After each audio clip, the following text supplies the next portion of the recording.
പുതിയൊരു വീഡിയോ എപ്പിസോഡിലേക്ക് എല്ലാ മാന്യ പ്രേക്ഷകർക്കും സ്വാഗതം. ഇന്ന് ഞാൻ നിങ്ങളുമായി പങ്കുവെക്കുന്ന ഡൽഹി അപ്ഡേറ്റ്സിലെ ആദ്യത്തെ അപ്ഡേറ്റ് WWE TNAയുടെ മുൻ നോക്കൌട്ട്സ് ചാമ്പ്യനായിരുന്ന ജോർദൻ ഗ്രേസിനെ സൈൻ ചെയ്തിരിക്കുന്നു എന്നുള്ളത് WWE പ്രസിഡൻ്റായ നിക് ഗാൻ ഇന്നത്തെ മീറ്റിങ്ങിലൂടെ വെളിപ്പെടുത്തിയിരിക്കുന്നു. ജോർദൻ ഗ്രേസിനെ സംബന്ധിച്ച് വലിയ പദ്ധതികൾ തങ്ങൾക്കുണ്ട് എന്നുള്ളതും നിക് ഗാൻ വെളിപ്പെടുത്തുന്നുണ്ട്. ജോർദൻ ഗ്രേസിനെ മാത്രമല്ല, ഈ ഒരു മീറ്റിങ്ങിൽ വെച്ച് WWEയുടെ റോ ബ്രാൻഡിലേക്ക് വന്ന മുൻ AEW വേൾഡ് ടാഗ് ടീം ചാമ്പ്യനൊക്കെ ആയിരുന്ന പെൻഡ എന്ന റെസ്ലറിനെയും നിക് ഗാൻ പൊക്കിയടിക്കുന്നുണ്ട്. പെൻഡ എന്ന റെസ്ലറിനും ബിഗ് പുഷ് കൊടുക്കാൻ പ്ലാനുകൾ ഉണ്ട് എന്നുള്ളത് നിക് ഗാൻ തുറന്നു പറഞ്ഞിരിക്കുന്നു. ഇങ്ങനെ റെസ്ലേഴ്സിൻ്റെ പേരെടുത്തുകൊണ്ട് WWE പ്രസിഡന്റ് ഇവരെ മെൻഷൻ ചെയ്തുകൊണ്ട് ഇവർക്ക് വലിയ പദ്ധതികൾ ഉണ്ട് എന്ന് പറയുന്നതിൻ്റെ അർത്ഥം 2025 ഗംഭീരമായിട്ടുള്ള പുഷ് ഈ രണ്ട് പുതു റെസ്ലേഴ്സിനും കിട്ടാൻ പോകുന്നു എന്നുള്ളതാണ്. NXTയിൽ ജോർദൻ ഗ്രേസ് നോക്കൌട്ട്സ് ചാമ്പ്യനായിട്ടിരിക്കുന്ന സമയത്ത് TNA റെസ്ലിങ്ങിൻ്റെ ഭാഗമായിട്ടിരിക്കുന്ന സമയത്ത് വന്നു പോയിട്ടുണ്ട്. അന്ന് നല്ലൊരു പ്രസൻറ്റേഷൻ താരത്തിന് കൊടുത്തിട്ടുണ്ടായിരുന്നു. മുൻപ് റോയൽ റംബിൾ എൻട്രി ഒക്കെ നടത്തി ജോർദൻ ഗ്രേസ് മെയിൻ റോസ്റ്റർ ഫാൻസിൻ്റെ ഇടയിൽ തന്നെ ഒരു ആരാധക കൂട്ടത്തെ സൃഷ്ടിച്ചെടുത്തിട്ടുണ്ട്. കൂടാതെ ജോർദൻ ഗ്രേസിനെ സംബന്ധിച്ച് പങ്കുവെക്കാനുള്ള മറ്റൊരു അപ്ഡേറ്റ്, ജോർദൻ ഗ്രേസ് ഈ വർഷത്തെ, അതായത് ഞായറാഴ്ച നടക്കുന്ന വുമൻസ് റോയൽ റംബിൾ മത്സരത്തിൽ പങ്കെടുക്കാൻ സാധ്യത ഉണ്ട് എന്നാണ്. എന്നാൽ ജോർദൻ ഗ്രേസ് തന്നെ തൻ്റെ അമ്മയുടെ ബർത്ത്ഡേ പാർട്ടിയുമായി ബന്ധപ്പെട്ടുകൊണ്ട് താൻ വേറൊരു സ്ഥലത്താണെന്ന് പറഞ്ഞുകൊണ്ട് അതിൻ്റെ ഡീറ്റെയിൽസ് സോഷ്യൽ മീഡിയയിൽ പങ്കുവച്ചിട്ടുണ്ടായിരുന്നു. പക്ഷേ അത് ജോർദൻ ഗ്രേസ് ആരാധകരെ തെറ്റിദ്ധരിപ്പിക്കാൻ വേണ്ടിയിട്ടായിരിക്കാം എന്നുള്ള ഒരു റിപ്പോർട്ടുകളും നമുക്കിപ്പോൾ അറിയാൻ സാധിക്കുന്നുണ്ട്. അപ്പോൾ ജോർദൻ ഗ്രേസിനെ വുമൻസ് റോയൽ റംബിൾ മത്സരത്തിലൂടെ നമുക്ക് പ്രതീക്ഷിക്കാവുന്നതാണ്. തുടർന്ന് മെയിൻ റോസ്റ്ററിൽ ജോർദൻ ഗ്രേസ് തുടർന്നുണ്ടായിരിക്കും എന്നും അറിയാൻ സാധിക്കുന്നു. രണ്ടാമത്തെ അപ്ഡേറ്റ് ഒമാസ് എന്ന WWE താരത്തെ സംബന്ധിച്ചാണ്. ഒമാസ് WWEയിലേക്ക് തിരികെ വരുന്നു എന്നുള്ള ഒരു പോസിറ്റീവ് അപ്ഡേറ്റ് ആണ് നമുക്ക് ലഭിക്കുന്നത്. PW ഇൻസൈഡറും അതുപോലെ തന്നെ ഫൈറ്റ്ഫുൾ സെലക്റ്റും നിലവിൽ ഒരുപോലെ റിപ്പോർട്ട് ചെയ്യുന്നത് പ്രോ റെസ്ലിംഗ് നോഹ എന്ന് പറയുന്ന ജാപ്പനീസ് റെസ്ലിംഗ് കമ്പനിയുമായിട്ടുള്ള ഒമാസ് അങ്ങോട്ടേക്ക് പോയിട്ട് അവരുമായി ഒരു ഡീലുണ്ടാക്കി പ്രവർത്തിച്ച ആ ഒരു കാലാവധി കഴിഞ്ഞിരിക്കുന്നു. ഒമാസ് WWEയിലേക്ക്, അതും റോയൽ റംബിളിലെ മെൻസ് റോയൽ റംബിൾ മത്സരത്തിലൂടെയുള്ള ഒരു തിരിച്ചുവരവിന് വരാൻ പോകുകയാണ് എന്നാണ് അറിയാൻ സാധിക്കുന്നത്. ഒമാസിനെ ആ ടൗണിൽ കണ്ടു എന്ന് പറഞ്ഞുകൊണ്ട്, അതായത് ഇവൻ്റ് നടക്കുന്ന ടൗണിൽ കണ്ടു എന്ന് പറഞ്ഞുകൊണ്ടുള്ള റിപ്പോർട്ടുകളും നിലവിൽ പുറത്തേക്ക് വരുന്നുണ്ട്. ഒമാസ് ഇതിന് മുൻപത്തെ വർഷങ്ങളിലെല്ലാം റോയൽ റംബിൾ പ്രീമിയം ലൈവ് ഇവൻറ്റിലെ മെൻസ് റോയൽ റംബിൾ മത്സരങ്ങളിൽ പങ്കെടുത്തിട്ടുണ്ട്. താരത്തിൻ്റെ ഹൈറ്റ് തന്നെയാണ് ഏറ്റവും വലിയൊരു പ്രത്യേകത. ഒമാസ് പ്രോ റെസ്ലിംഗ് നോഹ എന്ന ജാപ്പനീസ് റെസ്ലിംഗ് കമ്പനിയിലേക്ക് പോയതും അവിടുത്തെ ഒമാസിൻ്റെ പ്രകടനവും പോകാനുള്ള അദ്ദേഹത്തിൻ്റെ താല്പര്യവും മാനേജ്മെൻറ്റിന് WWE സൈഡിൽ നല്ലതുപോലെ ഇഷ്ടപ്പെട്ടിട്ടുണ്ട്. അതുകൊണ്ട് തന്നെ കൃത്യമായിട്ടുള്ള ഒരു പരിഗണന മെയിൻ റോസ്റ്ററിൽ ഒമാസിന് കൊടുക്കാനാണ് നിലവിൽ ക്രിയേറ്റീവ് ടീം പ്ലാൻ ചെയ്യുന്നത്. അതുകൊണ്ടാണ് അവിടെ ടാഗ് ടീം ചാമ്പ്യൻ ആയിട്ടിരിക്കുന്ന സമയത്ത് ഒമാസിനെ തിരികെ കൊണ്ടുവരാനുള്ള പദ്ധതികൾ ക്രിയേറ്റീവ് ടീം ആരംഭിച്ചത്. ഒമാസ് ആ ചാമ്പ്യൻഷിപ്പ് പരാജയപ്പെടാതെ തന്നെ ആ കമ്പനിയിലുള്ള മറ്റൊരു റെസ്ലറിൻ്റെ കയ്യിലേക്ക് ആ ചാമ്പ്യൻഷിപ്പ് റിലിക്വിഷ് ചെയ്തിട്ടാണ് ഒമാസ് WWEയിലേക്ക് തിരികെ വരാൻ തയ്യാറായിട്ടുള്ളത്.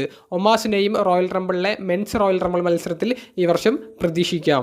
മൂന്നാമത്തെ അപ്ഡേറ്റ് WWE ഹോൾ ഓഫ് ഫെയിമറായ ട്രിഷ് സ്ട്രാറ്റസിനെ സംബന്ധിച്ചാണ്.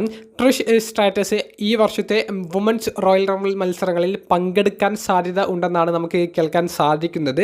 ട്രിഷ് സ്ട്രാറ്റസിൻ്റെ ഒരു റിട്ടേൺ ഡിസ്കഷൻ ആയിട്ട് നടത്തിയിട്ടുണ്ട് എന്നും അറിയാൻ സാധിക്കുന്നുണ്ട്. പോസിറ്റീവായിട്ടുള്ള ഒരു അപ്ഡേറ്റ് നമുക്ക് ഇതുവരെ കേൾക്കിട്ടില്ല. അവരൊരു ഡിസ്കഷൻ നടത്തിയതാണ് അറിയാൻ സാധിക്കുന്നത്. വുമൻസ് റോയൽ റംബിൾ മത്സരത്തിൽ അങ്ങനെ കൂടുതൽ താരങ്ങളുടെ ഒരു അനൗൺസ്മെൻറ്റ് ഈ അടുത്ത് ഉണ്ടായിട്ടില്ല. അതുകൊണ്ട് തന്നെ മുൻ ഹോൾ ഓഫ് ഫെയിമേഴ്സ്, മുൻ താരങ്ങൾ, അവരുടെയൊക്കെ ഒരു സർപ്രൈസ് എൻട്രി പ്രതീക്ഷിക്കാവുന്നതാണ്. നാലാമത്തെ അപ്ഡേറ്റ് വൈഡ് 6നെ സംബന്ധിച്ചാണ്. വൈഡ് 6 എവിടെ, പലരും ചോദിക്കുന്ന ഒരു ചോദ്യമാണ്. അതിനുള്ള കൃത്യമായിട്ടുള്ള ഒരു ഉത്തരം നമുക്കിപ്പോൾ ലഭിച്ചിരിക്കുന്നു. ഫൈറ്റ്ഫുൾ സെലക്ട് റിപ്പോർട്ട് ചെയ്യുന്നത് അനുസരിച്ചാണെങ്കിൽ വൈഡ് 6ലെ ഒരു മെമ്പറിന് ഇഞ്ചുറി പറ്റിയിട്ടുണ്ട്. അതുകൊണ്ടാണ് ഗ്രൂപ്പിനെ ഒന്നടങ്കം ഇപ്പോൾ സ്റ്റോറി ലൈനിൽ കൊണ്ടുവരാതെ മാറ്റി നിർത്തുന്നത് എന്നാണ് അറിയാൻ സാധിക്കുന്നത്. ഏത് റെസ്ലറിനാണ് ഇഞ്ചുറി പറ്റിയിട്ടുള്ളത് എന്ന് അവർ റിപ്പോർട്ട് ചെയ്യുന്നില്ല. അവർക്കത് അറിയാൻ സാധിച്ചിട്ടില്ല എന്നാണ് അവർ റിപ്പോർട്ടിൽ കൊടുത്തിട്ടുള്ളത്.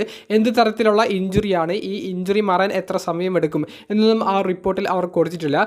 ബോ ഡാലസ്, അതുപോലെ തന്നെ ജോ ഗേസി, എറിക് റോവൻ, നിക്കി ക്രോസ്, അതുപോലെ ഡെക്സ്റ്റർ ലൂമിസ് തുടങ്ങിയ 5 മെമ്പേഴ്സാണ് ആ ഒരു ഫാക്ഷനിൽ നിലവിൽ ഉള്ളത്. എന്നാൽ ഇപ്പോൾ അവരിൽ ഒരാൾക്ക് ഇഞ്ചുറി പറ്റി എന്നാണ് അറിയാൻ സാധിക്കുന്നത്.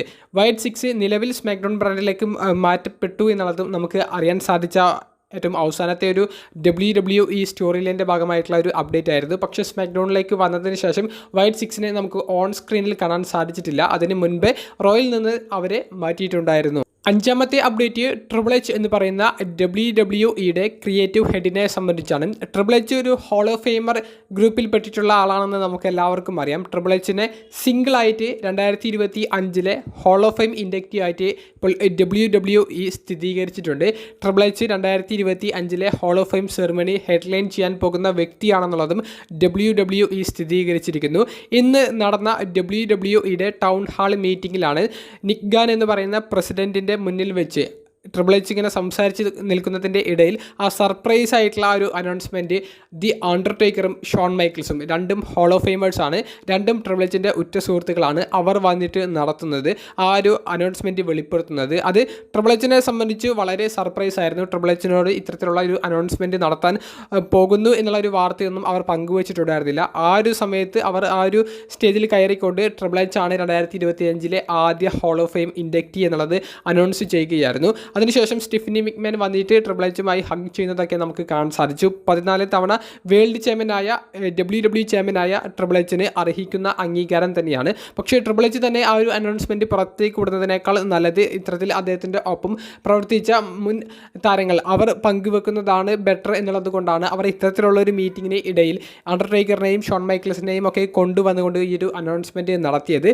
2025 മറ്റ് ഹോൾ ഓഫ് ഫെയിമേഴ്സ് ആരൊക്കെയാണെന്നുള്ളത് ഇനി വരുന്ന ആഴ്ചകളിൽ മാസങ്ങളിൽ അറിയാൻ സാധിക്കും. അവസാനമായി പങ്കുവെക്കാനുള്ളത് റോമൻ റിയൻസ് ലേറ്റസ്റ്റായി കൊടുത്ത ഇൻ്റർവ്യൂവിൽ നിന്ന് നമുക്ക് മനസ്സിലാക്കാൻ സാധിച്ച ഒരു അപ്ഡേറ്റ് ആണ്. അതിനു മുൻപ് റോമൻ റിയൻസിൻ്റെ ഒരു പുതിയ പിക്ചർ സോഷ്യൽ മീഡിയയിൽ നിന്ന് നമുക്ക് ലഭിച്ചിട്ടുണ്ട്. YTC എന്ന് പറയുന്ന ഒരു ടീഷർട്ട് റോമൻ റിയൻസ് ധരിച്ചതായി നമുക്ക് അവിടെ കാണാൻ സാധിക്കുന്നു.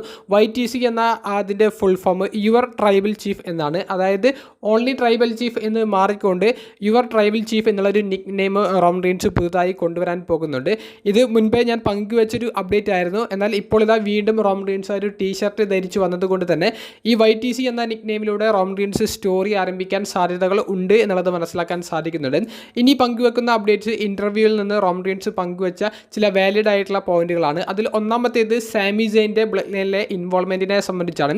സാമി സെയിൻ നല്ല ടാലൻ്റ് ഉള്ള ഒരു റെസ്ലർ ആണെന്നുള്ളത് കൊണ്ട് തന്നെയാണ് ഞങ്ങൾ ബ്ലഡ് ലൈനിലേക്ക് കൊണ്ടുവന്നത് എന്നും കൂടാതെ സാമി സെയിനെ ഒരു ടാലൻ്റ് ഉള്ള റെസ്ലർ എന്നുള്ളതിൽ ഉപരി അദ്ദേഹത്തിൻ്റെ ആ ഒരു എക്സ്പീരിയൻസ് അതാണ് ഞങ്ങൾ യൂട്ടിലൈസ് ചെയ്തത് എന്നും സാമി സെയിൻ ഞങ്ങളൊപ്പം വർക്ക് ചെയ്തപ്പോൾ അദ്ദേഹത്തിന് കുറേയധികം കാര്യങ്ങൾ ഞങ്ങളിലേക്ക് എത്തിക്കാൻ സാധിച്ചു. അദ്ദേഹത്തെ ഒരു മെയിൻ ഇവന്റ് തലത്തിലുള്ള ഒരു സൂപ്പർ സ്റ്റാറാക്കി വളർത്തിക്കൊണ്ടുവരാൻ ഞങ്ങൾക്ക് സാധിച്ചു.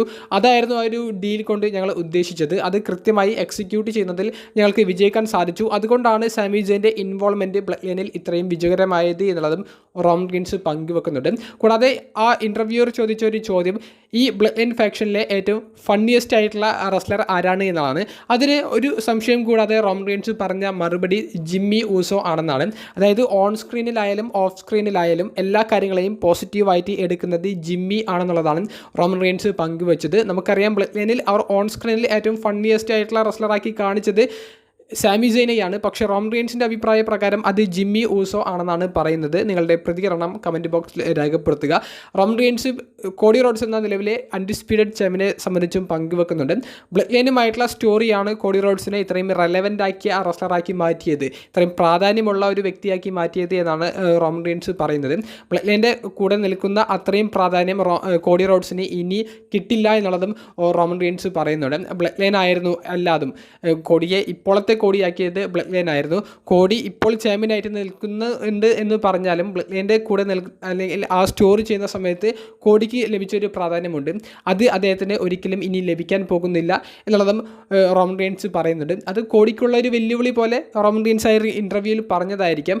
എന്തായാലും നമുക്കിനി റോയൽ റംബിൾ പ്രീമിയം ലൈവ് ഇവൻറ്റും റോയൽ റംബിൾ മത്സരങ്ങളും ഒക്കെയാണ് കാണാൻ ബാക്കിയുള്ളത്. അതിൽ ഏകദേശം ഇനി റോമൻ റിയൻസിൻ്റെ നെക്സ്റ്റ് സ്റ്റോറി എങ്ങോട്ടേക്ക് പോകുന്നു എന്നുള്ളൊരു അപ്ഡേറ്റും ലഭിക്കും. വീഡിയോ സംബന്ധിച്ചുള്ള നിങ്ങളുടെ പ്രതികരണങ്ങൾ കമൻറ്റ് ബോക്സിൽ ഒന്ന് രേഖപ്പെടുത്തുക. അപ്പോൾ അടുത്തൊരു വീഡിയോയുമായി കാണുന്നത് വരെ ബൈ.